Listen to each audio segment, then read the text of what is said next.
All right, first and foremost, huge spoilers ahead. I'm going to really get into all of the Fantastic Four and huge details because I've got a lot to say on this one. But this is going to be a more off the cuff video because this movie just really hit me in my Gen Z soft spot, as it were. There was something special about the vibe of this movie, about the aesthetic that I want to talk about. However, first things first. As a huge Doctor Doom fan, where the fuck is he? I swear they had this open seat for Latveria, and we never see him. And yet the whole world is basically like falling down, and everything's going to shit, and no Doctor Doom. Doctor Doom doesn't even give a fuck. He doesn't show up once. So does that mean he's not in this universe? And I can't believe that because there's no one in Latveria. And in the comics, my understanding is that Doctor Doom was part of the experiment that gave them all powers. So I don't know what's going on there. And that's, I guess, beside the point. But anyway, with all of this, I couldn't help but watch, and the word that came to my mind was charming. The world was just so charming. It wasn't the actors, it wasn't Vanessa Kirby or Pedro Pascal, even though I think Pedro Pascal has basically charmed the entire world at this point, but it wasn't any of the individual actors or the performances even, but the world itself. There's this book I've been meaning to write, or I should say read, called Where Are My Flying Cars? Something like that. Basically, the idea, to my knowledge, is it's about how the world just seems to have lost like this innovation, this ingenuity that used to be there back in the 60s, 70s, 50s. That there used to be this feeling that we can create something huge, something big, something grand, and yet we just don't have that as much anymore. And that's what that book goes into. And that's exactly what I feel about this movie. We might have things like artificial intelligence, which is a crazy innovation, but we don't have flying cars.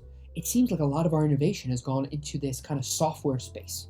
Now, for all of the craziness around Peter Thiel, which he's known online as basically being like the Antichrist, and that all could be true, but that is one thing that one critique I should say that he shares not just with other people on the right, but also people on the left too. A lot of people, intellectuals and historians, just look at our modern reality and ask, where is all the crazy technology? Where is all of these great advances? And that's something that's really cool to see that I felt like they brought to life in this movie. They brought to life this boundlessness, this optimism that we can create new and amazing technology and really change the world. But more than just the actual physical technology, because like I said, the innovation has been totally in the cloud and software. But it's fascinating to see the effect different types of innovations have. Let me be more specific. If you have a flying car, there are people in that car, people actually doing things. But when you have artificial intelligence, it just lends itself to feeling outside, to feeling like you're isolated because you're just typing something into ChatGPT, you're just typing something into Claude, you're just by yourself. I feel like the world that we live in versus the one that Fantastic Four has this real difference in isolation. And that goes to the broader feeling of this movie that I thought was super cool, that the world feels like a community, like it actually trusts people, that the Fantastic Four wasn't just the reason that everything denuclearized, that there was peace on Earth, that the Soviet Union wasn't around and we didn't have the Cold War. It wasn't just the Fantastic Four, although I think they say that's a big part of it. But it wasn't just that. There's very clearly this different vibe on this Earth, this vibe of we trust in the Fantastic Four, yes, but also we trust in each other.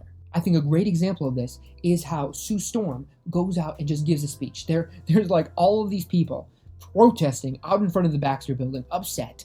They're angry at the Fantastic Four because how dare they not sacrifice their child for the world?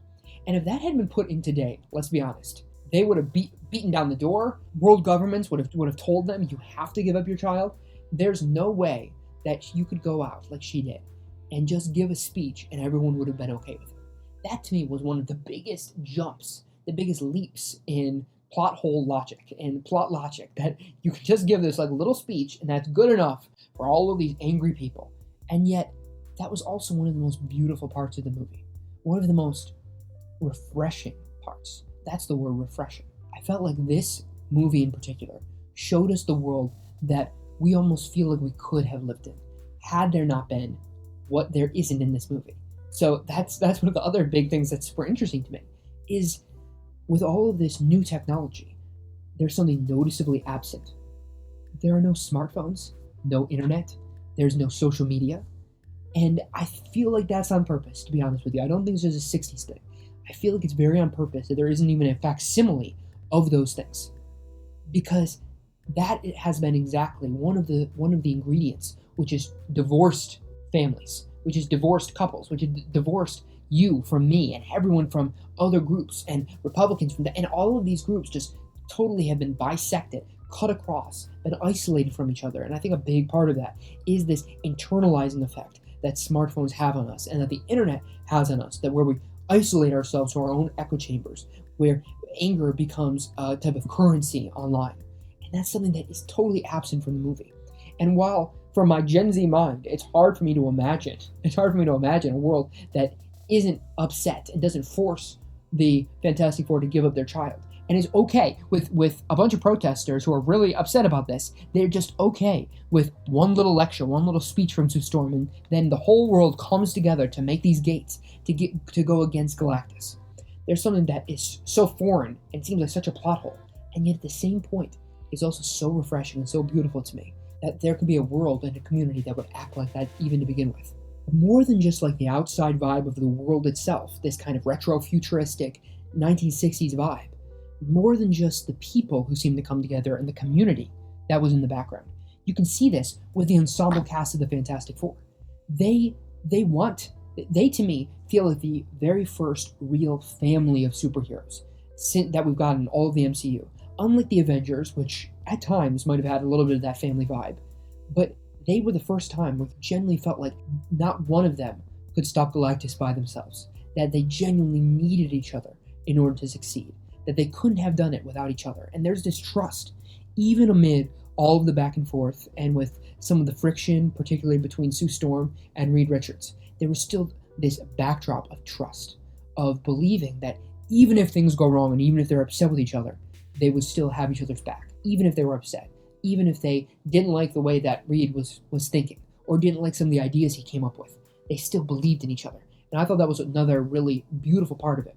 That again, there's this kind of corny element, I feel like, to this movie that is so endearing and refreshing in a world that, like I talked about with Superman, in a world where we're inundated with the bad guys. We're inundated with stories of anti-heroes, with Breaking Bad and Better Call Saul, and with Omni-Man and The Boys. All of these very negative and bad people who are corrupt and angry and greedy and all of these negative attributes. They're super interesting to watch, and I enjoy all of those movies. But it's so refreshing sometimes to get some corniness, to get a property where people genuinely believe in each other and they trust that the main characters genuinely trust in each other, even if they have friction, even if they're upset. I think that is just such, again, a refreshing aspect of this movie. To be honest, it even felt like one of their biggest superpowers, if not the superpower of the whole planet, was their togetherness. It almost reminds me of the cliche that the real treasure all along was the friends you find along the way. And that's kind of what I felt like with this movie. I felt like the real superpower all along was the trust that everyone had with each other. Because when you actually watch it, that's what saved everything. It was the connection between people. It was the connection between the Fantastic Four. It was the connection between the whole planet, and it was the connection between a parent and their child. It was this connection that was the backdrop superpower for the entire world. And that's why this movie, again, I know I'm abusing the word refreshing, but it almost felt like it was this lovely reprieve from the modern world where we don't have this trust. Where you look on social media and no one trusts each other. Frankly, there's more distrust, that everyone thinks it's almost like a badge of honor to be skeptical and critical and to debunk and criticize and see everything for its negative aspects and try to see, oh, well, this person might be famous, but what have they done wrong? Here's what they're hiding from you. And when you get that all the time in your feed and all of its complaint and negativity, to see something where people are genuinely corny and trust each other and where that's the goal and purpose almost of the movie itself, it's almost like a vacation from the world. And I thought that's what this movie really achieved in a very special way. To be honest, I hope that can be the takeaway, not just for myself, but for the rest of Gen Z watching this, for everyone, is to kind of infuse a little bit more of that trust into our life.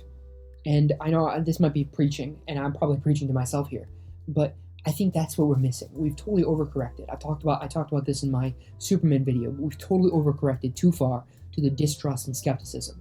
And I think we got to try to come back, because people become what you believe they are in a lot of ways. And if we just treat normal people like they're trustworthy and they're helpful, even though it might hurt more when something negative happens. Trying to realize that building that trust, it's its own superpower. It's its own way to make the world a better place in our own little insignificant little way. It's our own way to kind of contribute to positivity. So not only did I find this movie refreshing, but as you can hear, I feel like I've almost learned something too. And that's the beauty of this kind of countercultural movie, in my opinion, is that it is like a balm. It's like a vacation from the modern world that shows the emphasis, shows the beauty of trusting people and the connection that we're lacking in today's life. I hope there's something in there that you appreciated and maybe even learned something from this movie and from this little review. So thanks for looking into it, and I'll see you in the next one.